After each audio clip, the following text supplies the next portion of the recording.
Assalamualaikum warahmatullahi wabarakatuh. Di sini saya akan membahas ulangan harian fisika tentang besaran dan pengukuran yang sudah kalian kerjakan minggu lalu. Mari kita bahas bersama ya. Silakan kalian simak. Untuk nomor 1, berikut termasuk besaran turunan kecuali. Berarti kalau yang ditanyakan kecuali itu berarti yang bukan besaran turunan. Bisa jadi yang ditanyakan adalah besaran pokok. Jadi kalian harus mencari dari kelima pilihan ini yang termasuk ke dalam besaran pokok. Apa saja? Ini untuk yang dari catatan yang minggu lalu yang termasuk besaran pokok ya. Berarti kita ulas mulai dari yang pilihan yang A, itu ada kecepatan, percepatan, dan massa. Apakah di tabel itu ada percepatan? Di sini tidak ada. Kemudian kecepatan itu juga tidak ada. Yang ada hanya massa. Karena yang hanya ada itu tuh massa, berarti opsi A itu salah. Terus kemudian yang B ada panjang, massa sama suhu. Ada panjang, terus kemudian ada massa, lalu ada suhu. Ini ada dalam besaran pokok. Berarti untuk yang opsi B itu benar. Lalu kita cross check untuk opsi yang C. Ada gaya, panjang, sama kecepatan. Ada nggak di sini? Gaya tidak ada, yang ada panjang ada, kemudian kecepatan juga ada. Berarti opsi C itu salah. Lalu untuk opsi D itu ada intensitas cahaya, gaya, sama daya. Ada nggak di sini? Yang ada hanya intensitas cahaya. Untuk gaya sama daya tidak ada. Berarti opsi D itu salah. Lalu untuk opsi E itu ada percepatan, luas, dan volume. Ada nggak di sini? Ternyata ketiganya percepatan, luas, dan volume itu tidak ada. Jadi nomor 1 jawaban yang tepat adalah opsi B, yaitu panjang, massa, dan suhu. Lalu kita lanjutkan untuk nomor yang 2. Berdasarkan satuan internasional,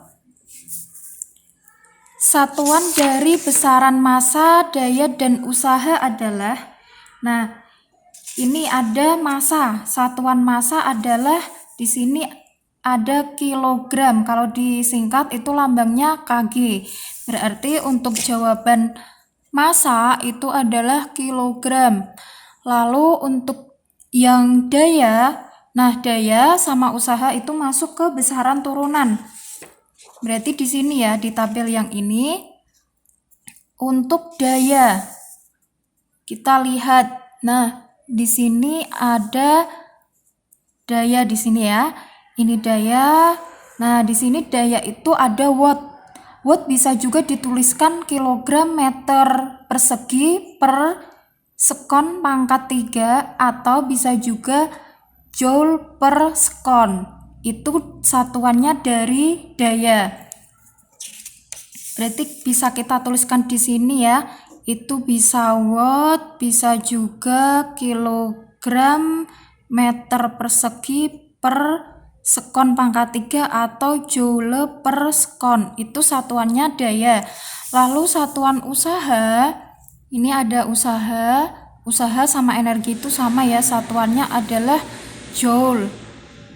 Joule bisa juga ditulis kilogram meter persegi per sekon pangkat 2 atau sekon persegi. Bisa juga dituliskan Newton meter atau Nm. Jadi bisa kalian tulis di sini dulu. Bisa joule, bisa juga kilogram meter persegi per sekon persegi, bisa juga Nm. Nah, kita lihat opsinya. Jadi opsi yang masuk adalah yang D ya, ada kilogram, joule per sekon, dan Nm. Berarti nomor 2 itu yang tepat adalah yang D. Lalu kita lanjut untuk yang nomor 3. alat ukur yang tepat untuk mengukur diameter cincin itu adalah apa? Ya, adalah A. Jangka sorong. Terus selanjutnya kita lanjutkan untuk yang nomor 4. Nih ya, nomor 4 itu berdasarkan satuan SI atau satuan internasional, satuan dari besaran percepatan itu adalah apa? Nah, ini bisa kamu lihat di tabelnya. Percepatan. Nah, ini ya. Ini percepatan. Satuannya adalah M per sekon kuadrat. Berarti pilihan yang tepat adalah opsi yang D. Nah, tanda ini tuh artinya pangkat ya. Bisa kamu tuliskan meter per sekon persegi kayak gitu. Lalu kemudian yang nomor 5, alat yang digunakan untuk mengukur kuat arus listrik itu adalah ampere meter. Selanjutnya yang nomor 6, hasil pengukuran jangka sorong seperti diperlihatkan pada gambar di bawah ini. Jadi ini itu adalah skala utama, yang bawah ini adalah skala nonius. Saya tuliskan ya, di sini ada skala utama, yang bawah itu namanya nonius. Nah, kalian harus tahu bahwa jangka sorong itu ketelitian minimalnya adalah 0,01 cm. Jangan keliru ya, kita harus tahu ketelitiannya dulu. Nah, bagaimana cara membacanya? Coba kalian amati dulu untuk skala yang utama. Nah, di skala utama itu ada angka yang kelihatan itu angka 2/3. Nah, kita bacanya seperti ini. Ini kan 2 ya. Lalu ini adalah 2,5. Nah, berarti kalau di sini 2,5, kita bacanya itu sampai mentok batas nolnya. Jadi ini 2,6, 2,7 gitu. Kita bacanya sampai bagian sini. Karena apa? Bagian 2,7 itu adalah sebelum garis 0. Kalau sini 2,8 itu nggak bisa kita baca. Karena dia sudah masuk ke dalam wilayah skala noniusnya. Jadi untuk skala utama itu yang kita baca itu sebelum angka 0 pada skala nonius. Jadi kita tuliskan dulu ada 2,7. Itu untuk skala utama. Lalu untuk skala noniusnya ini kamu pilih atau kamu lihat garis yang lurus antara garis nonius sama yang utama. Coba kita lihat. Nah, kita menemukannya ada di garis ini. Nih. Jadi ini garis yang di utama sama yang nonius itu tuh lurus. Nah, itu kita baca. Berarti ini angka berapa di sini? Ini kan 0 ya. 1, 2, 3, 4, 5. Berarti di sini ada 6. Berarti karena tadi 6, terus kemudian kalian kalikan sama ketelitiannya ini, yaitu 0,01 cm. Mendapatkan hasil 0,06 cm. Lalu untuk hasil totalnya berarti total itu berarti 2,7 ditambah 0,06. Berarti hasilnya 2,76 cm. Jadi opsi yang tepat adalah yang A. Gitu. Oke, kita lanjut untuk nomor 7. Perhatikan gambar pengukuran menggunakan diameter koin yang diukur menggunakan jangka sorong di bawah ini. Hasil pengukuran diameter koin menggunakan jangka sorong tersebut adalah, nah ini seperti yang nomor sebelumnya tadi ya. Berarti yang atas ini adalah skala utama, yang bawah ini adalah skala nonius. Kita tulis dulu ketelitiannya untuk jangka sorong. Tadi kan ada 0,01 cm. Nah, nanti ketelitian ini itu dikalikannya dengan pembacaan hasil di skala noniusnya ya, bukan di skala utama. Yuk kita lihat dulu dari skala utamanya. Nah, kita lihat dulu Intinya itu yang di depannya angka 0 di skala nonius. Berarti kita membacanya itu sampai sini ya. Berarti ini kan angka 2. Berarti 2,1, 2,2. Kita peroleh di skala utamanya itu 2,2 cm.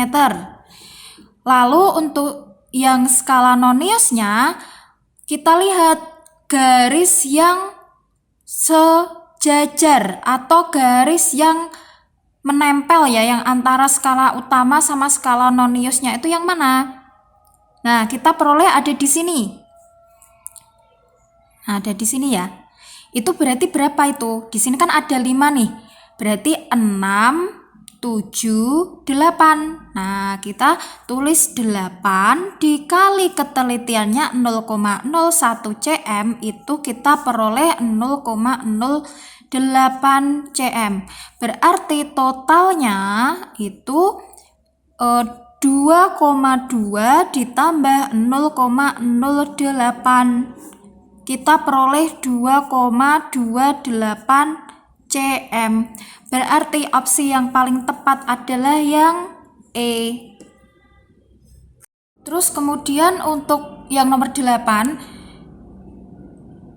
coba kalian perhatikan pada tabel. Pasangan berikut yang benar adalah, kita ambil dulu tabel dari besaran.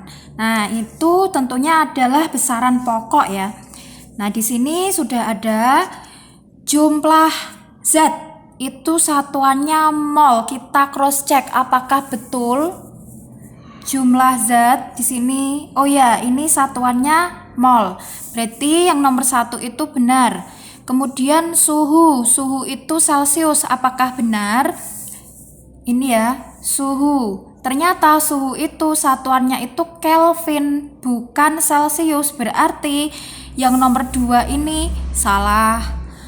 Kemudian yang ketiga ada waktu, satuannya sekon. Ini ya waktu ya.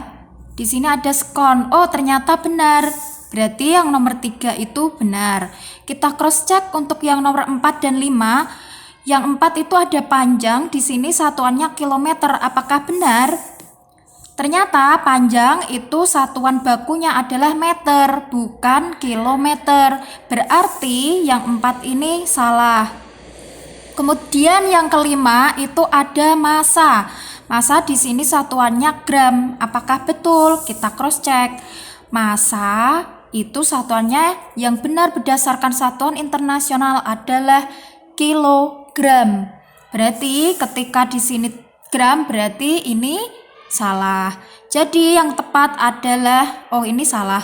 Berarti yang tepat itu adalah nomor 1 dan 3. Berarti opsi B ya. Oke, kita lanjutkan untuk yang nomor 9. Ini adalah gambar mikrometer skrup. Nah, prinsip membacanya itu sama kayak di jangka sorong yang tadi.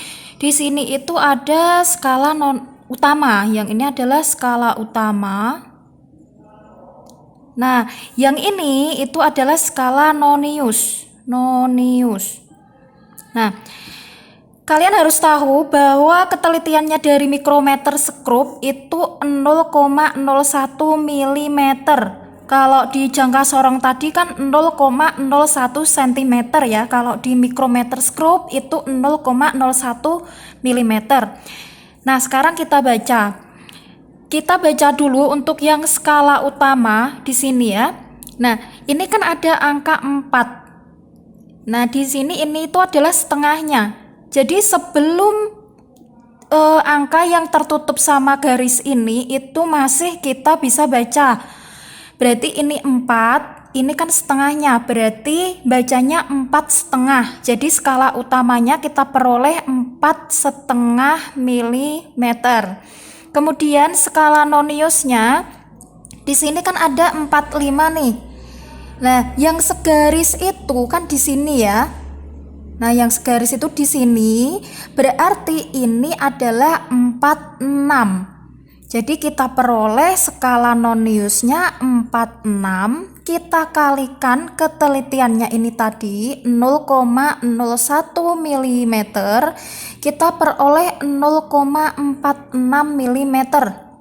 Jadi kita dapatkan skala utama 4,5 mm, skala Noniusnya 0,46 mm. Sekarang kita jumlahkan. Berarti totalnya 4,5 ditambah 0,46. Berarti kita peroleh 4,96 mm. Jadi opsi yang tepat itu adalah yang A. Selanjutnya untuk yang nomor 10.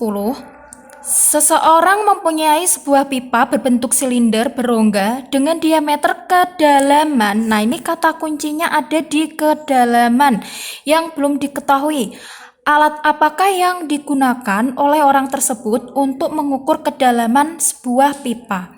Nah, ini jawabannya adalah jangka sorong. Kenapa jangka sorong? Ini saya berikan contohnya ya. Ini adalah alat jangka sorong. Di sini jangka sorong itu bisa untuk tadi mengukur diameter cincin ya. Kalau kalian mau mengukur koin diameter cincin itu bisa ditaruh di sini. Nah, kalau ini adalah diameter yang bagian dalam. Kalau ini diameter bagian luar. Jadi kalau kalian punya cincin bulat kan kayak gitu ya. Nah, bagian yang ada yang diameter luar itu yang sini. Jadi kalau mengukur diameter luar itu kamu letakkannya tuh di sininya. Tapi kalau mengukur diameter dalamnya itu kamu mengukurnya menggunakan yang bagian kecil ini. Nah, pada soal nomor 10 itu kan yang ditanyakan mengukur kedalaman, berarti menggunakannya ini. Jadi ini alatnya itu bisa kalian tarik kayak gini. Nah, bisa kalian tarik gini ya. Nah, ini nanti bagian yang panjang kayak gini itu bisa kamu masukkan ke dalam tabungnya. Sehingga di sini bisa terbaca skala utama sama skala Noniusnya. Gitu ya. Itu alat jangka sorong bisa dibuat untuk mengukur kedalaman sebuah pipa. Nah, itu pembahasan 10 soal ulangan harian besaran dan pengukuran. Apabila kalian masih bingung, kalian bisa bertanya di kolom komentar atau bisa langsung japri ke WA saya. Terima kasih.